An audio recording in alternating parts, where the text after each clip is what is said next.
Carl Jung, um dos maiores psicólogos do século XX, nos deixou uma perspectiva revolucionária sobre a trajetória humana.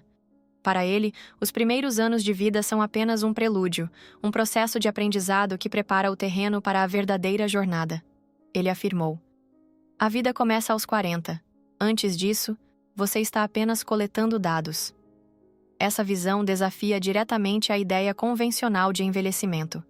Fomos culturalmente treinados a temer a passagem do tempo, associando a meia-idade a declínio, caos e incertezas. A mídia reforça isso com imagens exageradas da famosa crise da meia-idade, cenas de pânico existencial, decisões impulsivas e tentativas desesperadas de recuperar algo perdido na juventude. Mas Jung nos convida a enxergar além desse estereótipo. E se esse período não for uma crise, mas um renascimento, um portal para uma transformação profunda e talvez o começo do capítulo mais autêntico e poderoso da nossa vida? Alan Watts, filósofo britânico e divulgador do pensamento oriental, tornou-se conhecido por traduzir ideias do budismo, taoísmo e hinduísmo para o Ocidente. Ele nos convida a enxergar a vida como uma dança, não como um destino final. Ele acreditava que a busca incessante por um ponto de chegada nos faz esquecer de viver o presente com plenitude. Nesse sentido, a transformação que muitos temem pode ser vista como uma oportunidade de redescobrir o ritmo da nossa existência, permitindo-nos dançar em harmonia com a vida. Para absorver essa perspectiva, é importante refletir sobre o papel dos primeiros 40 anos da nossa jornada. Pense nessa etapa como um período de aprendizado e experimentação. É o momento em que acumulamos experiências, moldamos nossa identidade e começamos a compreender as dinâmicas do mundo ao nosso redor. Porém, essa fase também é permeada por questionamentos profundos. Quem sou eu? Qual é o propósito da minha vida? O que realmente me fará feliz? É nesse ponto de transição que uma verdade poderosa se torna evidente. A liberdade de viver de forma autêntica vem acompanhada de responsabilidade. Todos desejam ser livres, mas poucos estão dispostos a encarar as responsabilidades que a verdadeira liberdade exige. Jung nos lembra que não há como alcançar a plenitude sem assumir o controle da própria vida e das escolhas que fazemos. Essa conscientização marca o início de uma nova etapa, um processo que Jung chamou de individuação. Trata-se do caminho para nos tornarmos inteiros, alinhados com nossos próprios valores. Essa transformação não acontece de maneira abrupta. Ela é gradual, começando com questionamentos quase sussurrados. É isso? Estou vivendo a vida que realmente desejo? Esses questionamentos podem surgir em diversos momentos. Ao refletir sobre a carreira, ao alcançar um marco importante, durante um aniversário significativo, ou até em uma noite silenciosa consigo mesmo. Uma vez que essas perguntas emergem, elas não desaparecem. Pelo contrário, tornam-se mais intensas, exigindo respostas que nos obrigam a confrontar a nós mesmos de formas que nunca havíamos feito antes. Watts nos lembra que a única maneira de fazer sentido de mudança é mergulhar nela, movê-la e participar da dança. Essa perspectiva complementa a ideia de individuação, aceitar o fluxo da vida e não paralisar e resistir às transformações. Muitas vezes, o mundo interpreta esses momentos de questionamento e transformação como uma crise de meia-idade. É fácil rotular essas fases de mudança como um colapso emocional ou psicológico. No entanto, Jung nos convida a enxergar essa experiência sob uma nova ótica. E se não for uma crise? E se, na verdade, for uma oportunidade? E se esse período de dúvidas, desafios e transformações for exatamente o que precisamos para nos tornarmos quem sempre fomos destinados a ser? Em Memórias, Sonhos, Reflexões, Jung afirma que a meia-idade não é o prelúdio do fim, mas o início de algo muito mais autêntico e significativo. Para compreender plenamente essa perspectiva, é necessário refletir sobre como enxergamos a primeira metade da vida. Durante esse período, estamos focados em construir o que Jung chamou de persona, a identidade externa que apresentamos ao mundo. Essa persona é moldada pela nossa criação, pela cultura em que vivemos e pelas expectativas da sociedade. Ela representa a versão de nós mesmos que busca aceitação, sucesso e pertencimento. É uma fase fundamental, pois nos ensina a navegar pelas dinâmicas sociais e a estabelecer as bases da vida adulta. No entanto, a persona não representa quem somos em essência. Ela é, na verdade, uma máscara, um papel que desempenhamos para cumprir demandas externas. Embora tenha sua importância, é apenas uma fração da nossa totalidade. O problema surge quando nos tornamos excessivamente identificados com essa máscara, acreditando que ela define o nosso verdadeiro eu.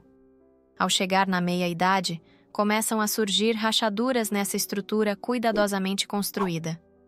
Os papéis que assumimos, o profissional de sucesso, o pai presente, o parceiro dedicado, podem começar a parecer insuficientes, revelando um vazio que desafia a superficialidade da persona. Muitas vezes, as rachaduras nessa máscara revelam feridas emocionais que carregamos desde a infância. Essa regressão emocional pode ser explicada pelos traumas que acumulamos ao longo dos anos. Quando enfrentamos situações que ativam essas feridas antigas, somos transportados de volta ao momento em que o trauma ocorreu, revivendo as mesmas confusões e medos de então. Watts, com sua visão provocativa, reforçava que viver apenas na identificação com a persona é semelhante a atuar em uma peça teatral sem jamais perceber que estamos no palco. Os papéis que assumimos ao longo da vida podem começar a parecer restritivos e percebemos que somos muito mais do que a imagem que projetamos. É nesse momento que o verdadeiro trabalho começa.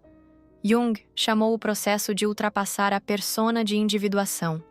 A individuação é sobre integrar todas as partes de quem somos, não apenas as facetas socialmente aceitáveis, mas também os aspectos sombrios e ocultos que evitamos ou reprimimos. A sombra é composta por tudo aquilo que rejeitamos em nós mesmos, nossos medos, inseguranças e desejos não realizados. Esse aspecto reprimido joga um jogo paradoxal. Por um lado, ele deseja ser integrado à consciência, quer que suas motivações sejam ouvidas, seus desejos sentidos e suas necessidades atendidas. Por isso, sabota o individualismo rígido da personalidade consciente, interferindo em seus esforços de independência. Por outro lado, o aspecto sombrio teme ser descoberto, pois, se for iluminado, perderá sua autonomia de proteção e a dor reprimida de algum aspecto vivenciado virá à tona e isso dói. Portanto, ele prefere permanecer nas sombras, onde mantém o poder de uma falsa proteção, o poder de sabotar e destruir de forma autônoma. Como Jung enfatiza em Memórias, Sonhos, Reflexões, somente ao iluminar esses aspectos ocultos, podemos reconquistar nossa liberdade interior e alinhar nossos desejos conscientes com nossas necessidades inconscientes. Porém, enfrentar a sombra pode ser desconfortável, até doloroso, mas é um passo indispensável para o crescimento pessoal. Apenas ao reconhecer e aceitar essas partes ocultas, podemos alcançar a totalidade de nosso ser. No entanto, aqueles que carregam feridas emocionais não resolvidas frequentemente se tornam emocionalmente dependentes. Feridas invisíveis, como rejeição, abandono ou a falta de amor e segurança, criam barreiras internas que dificultam a capacidade de assumir o controle sobre a própria vida. Na meia-idade, o processo de individuação assume uma nova dimensão. As questões que surgem deixam de ser sobre conquistas externas e passam a focar no preenchimento interno. O que realmente importa para mim? O que quero deixar para trás? Que tipo de vida desejo construir? Essas perguntas são profundamente pessoais e suas respostas não podem ser encontradas nas expectativas de outras pessoas. Elas nos convidam a olhar para dentro, a ouvir nossa voz interior com atenção e sinceridade. Para Alan Watts, essa jornada interior é o ponto de partida para a autorrealização. Ele sugeria que a verdadeira sabedoria surge quando abandonamos a luta contra quem somos. Esse mergulho interno frequentemente traz consigo uma mudança nas prioridades. Na juventude, somos muitas vezes impulsionados pela ambição, pela competição e pela necessidade de provar nosso valor.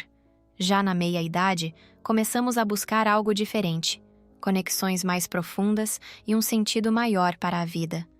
A existência passa a ser menos sobre fazer e mais sobre ser. Não se trata mais de impressionar ou justificar nossa relevância, mas alinhar e trazer sentido à nossa bússola interna. Curiosamente, estudos científicos têm mostrado que essa transformação também é respaldada por mudanças no cérebro, que reforçam essa busca por propósito e significado na meia-idade. Pesquisas em neurociência indicam que, à medida que envelhecemos, os centros emocionais do cérebro tornam-se mais equilibrados. Tornamo-nos menos reativos e mais reflexivos, com maior capacidade de regular nossas emoções e enfrentar os desafios da vida com serenidade e perspectiva.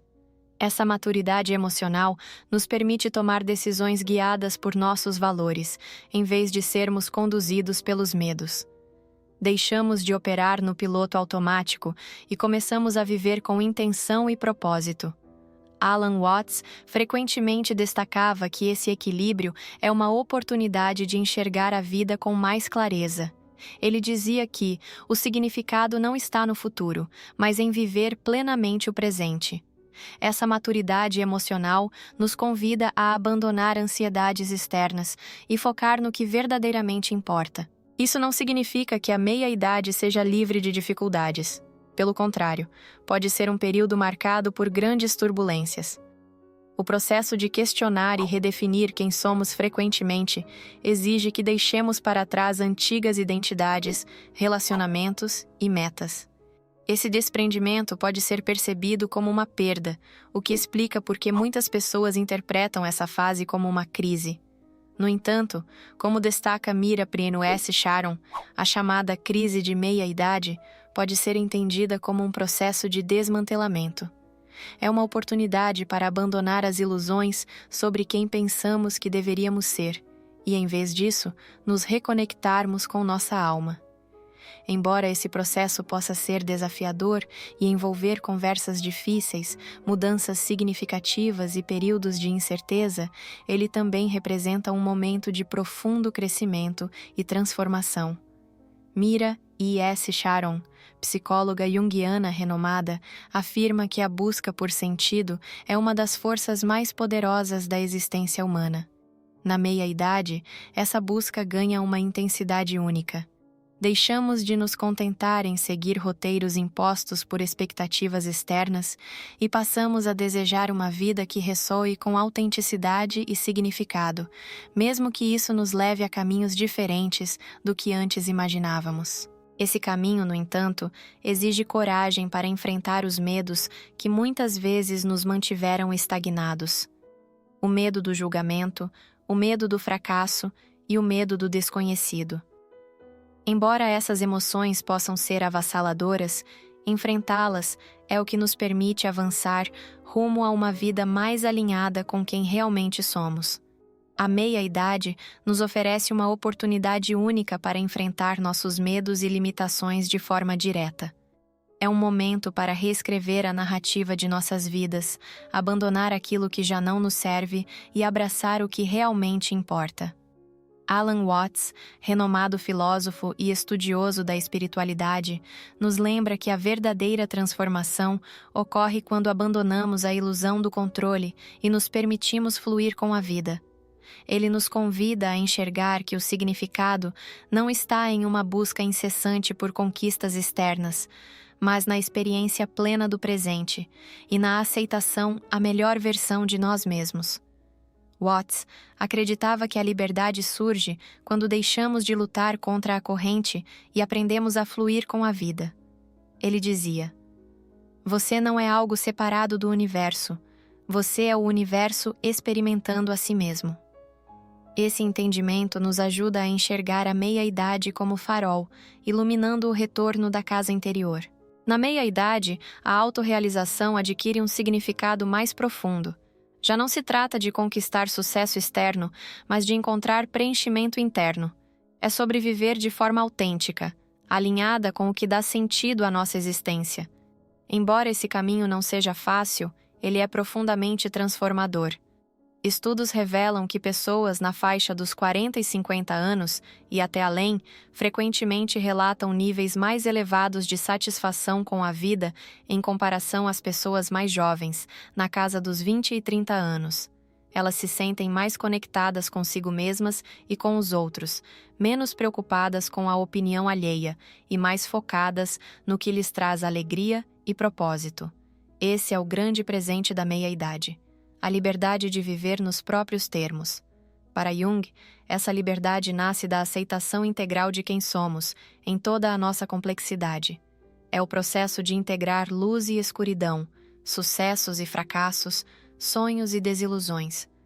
Trata-se de abraçar todas as partes de nós mesmos, inclusive aquelas que evitamos ou julgamos difíceis de encarar. Alan Watts descrevia essa liberdade como o ato de deixar ir, abandonar as pressões externas para se alinhar com a verdade interna. Ele sugeria que, quando paramos de buscar validação externa, encontramos o verdadeiro significado na simplicidade de ser. A coisa mais aterrorizante é aceitar-se completamente, afirmou Jung em O Livro Vermelho.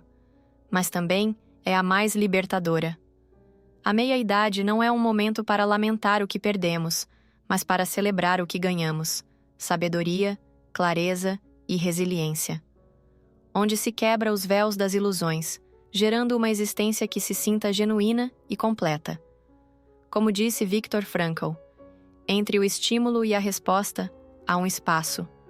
Nesse espaço está o nosso poder de escolher a nossa resposta. E nessa resposta está o nosso crescimento e a nossa liberdade. Essa escolha consciente se torna o alicerce para a construção de uma vida mais autêntica e significativa na meia-idade. Esse é o ponto em que deixamos de apenas pesquisar a vida e começamos realmente a vivê-la. Sob essa perspectiva, a meia-idade não marca o início do fim, mas o começo de algo muito mais profundo e significativo. É um momento de virada, uma chance de finalmente mergulhar na vida que fomos feitos para viver. Para auxiliá-lo nessa jornada, apresento a seguir 4 passos inspirados na filosofia de Nietzsche e na psicologia de Carl Jung, que podem ajudá-lo a se conectar com seu verdadeiro eu e a se tornar a pessoa que realmente deseja ser. Esse tema já foi abordado em um vídeo do canal, disponível no card. Primeiro, dizer sim ao que lhe dá sentido. Esse passo envolve encontrar um propósito na vida, seja por meio da arte, literatura, filosofia ou de uma introspecção mais profunda.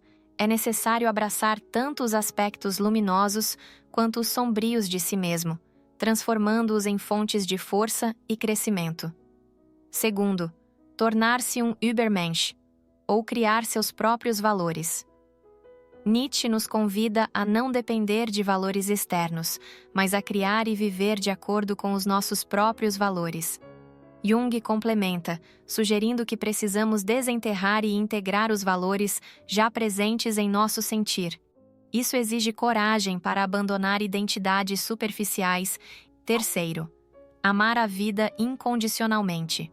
Amor fati. Aceitar o destino como ele é, enxergando cada experiência como uma oportunidade de aprendizado e transformação.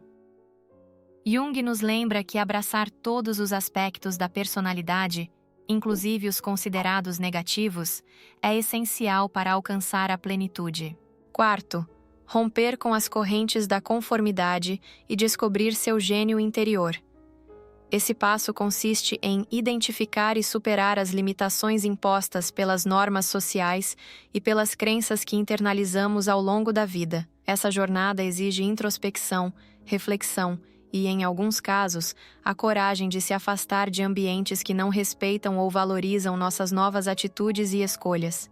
E embora essa jornada possa ser repleta de desafios, ela é incrivelmente recompensadora. A vida verdadeiramente começa aos 40, não porque temos todas as respostas, mas porque finalmente começamos a fazer as perguntas certas,